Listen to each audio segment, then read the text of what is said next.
بتحبي الحلويات وما بتحبيش تدخلي المطبخ تشتغليها؟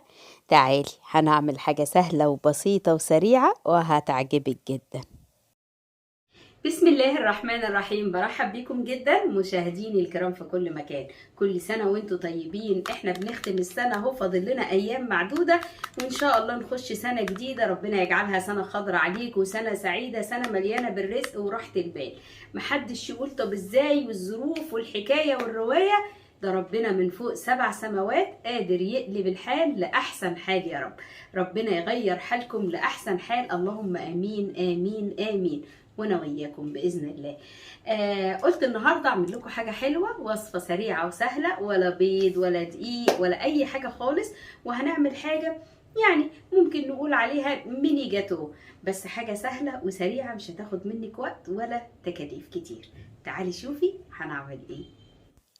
في البداية احنا محتاجين باكوين من الكبار، ده بسكوت سادة.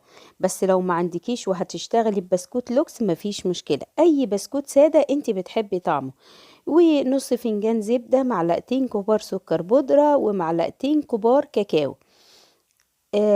هنفضي البسكوت كده في الكيتشن بتاعنا، او ممكن تكسريه باي طريقة تعجبك. يعني عشان لو حد قال لي انا ما عنديش كيتشن، انا عايزاكي تطحني البسكوت فقط لا غير.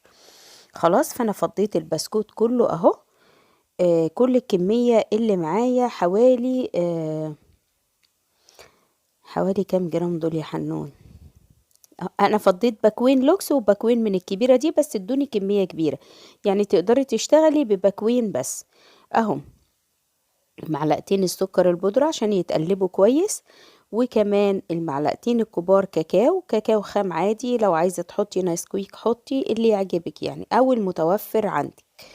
وهنضربهم كويس في الكيتشن عشان ياخدوا كلهم لون واحد كده. هنفضيهم في طبق ونبدأ نضيف عليهم بقية المقادير بتاعتنا. الوصفة حلوة وهتعجبك قوي بإذن الله. كمان حاجة حلوة سريعة لو جايلك ضيوف، لو يعني الشغلانة كلها ما بتاخدش 10 دقايق بالظبط. ادي 4 معالق كبار زبدة. لو عايزة تقللي الزبدة براحتك مفيش مشكلة، عايزة تحطي معلقتين 2 تمام. وكوباية لبن، بس هحط نصها كده في الأول وأقلب، وبعدين أشوف أنا هحتاج الباقي ولا لأ، بس أنا احتاجت الكوباية كلها. هنعجن كويس جدا لحد ما نحس إن العجينة تماسكت معانا أهي. شايفة؟ بالرغم من إنها متماسكة، ولكن هي برضو يعني تحسوا عشان هو بسكوت مستوي مش دقيق، فتحسي إن هي حاجة مستوية طعمها حلو جدا. هبدأ إن أنا أعملها اسطوانة كده اهي.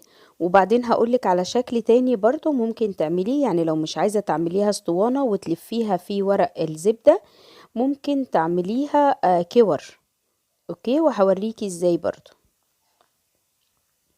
ضغطت كده ضغطات بسيطة قبل ما الف الورقة عشان مش عايزة اي تشققات فيها عشان ما تفرولش معايا اهي. وهندخلها التلاجة تتماسك شوية قبل ما ان انا اشتغل عليها بقية القصة بتاعتنا. ادي رول وادي الرول التاني، يعني المجموعة اللي انا عملتها دي طلعت لي 2 رول. فممكن قوي ان انتي تعملي نص الكمية بس على اساس انك حابة تجربيها. هنحطهم في التلاجة ساعة كده او اقل، والله انا يعني حوالي ربع ساعة في الفريزر وطلعتهم اشتغلت بيهم. عندي هنا 100 جرام شوكولاتة بني بتاع مطبخ عادي، و100 جرام شوكولاتة بيضة، وممكن تكتفي بنوع واحد بس منهم. حطيت على كل نوع فيهم معلقتين زيت كبار، بس الزيت يا ريت يكون نوع نضيف. سخنتهم في الميكروويف بالراحة اهو، ودوبتهم كده زي ما انتي شايفة. طيب جبت الرولات اللي انا حطاها في التلاجة، شكلها حلو قوي اهي. فكتهم وهبدأ ان انا اقسمهم كده تقسيمة كويس. اللي حصل انا عشان اخدت الحرف ده وخدت الحرف التاني، فطبعا انا مش بحب ارمي حاجة، عملتهم كورة كان شكلها حلو قوي. عشان كده بقولك ممكن تعملي التشكيل كله كورة لو مش عايزة تعمليه رولات، يكون اسرع واسهل معاكي. قسمت الرولات زي ما انتي شايفة كده، وفي طبق الشوكولاتة اهو جزء بني كده وجزء ابيض. كان بجد شكلها حلو قوي قوي قوي قوي. طيب انا بعد ما خلصت المجموعة كلها، طبعا زي ما انتي شايفة الكورتين اهم، دي بنتي اللي بتساعدني، والحقيقة هي مش بتساعدني، هي بوظت لي الدنيا بصراحة يعني. هي بتموت في اللعب بالشوكولاتة وعايزاها تبقى تصور لوحدها بعد كده. الدكتورة منى لذيذة. ها، جزء بني وجزء ابيض. طيب كان في دماغي اعمل رسمة غير اللي انا عملتها دي، بس هقولك في الاخر انا عملت ايه. انا خلصتهم كلهم اهو. اتبقى معايا شوكولاتة من البني ومن الابيض. جبت كيس الحلواني وحطيتها وقلت اخد خطوط بالابيض على البني. شايفة دي كورة اهي اللي انا بقولك عليها، غطستها في الشوكولاتة بالمعلقة وطلعتها. طبعا يا جماعة اوعى حد فيكم يفتكر ان انا بعمل شغل حلوي. انا اول مرة اعمل الوصفة دي، وانا اصلا مش بحب الشغل بالشوكولاتات وكده، بيضايقني يعني، بس مضطرة لاني بحب الشوكولاتة ذات نفسها، لكن الشغل بيبهدل لي الدنيا، فبحاول ان انا اقلل منه على قد ما اقدر. بس الظاهر ان انا حبيتها بصراحة، انا حبيت اللعبة قوي. وطبعا طلعت لي كمية حلوة زي ما انتم شايفين. احنا طلعنا 20 قطعة.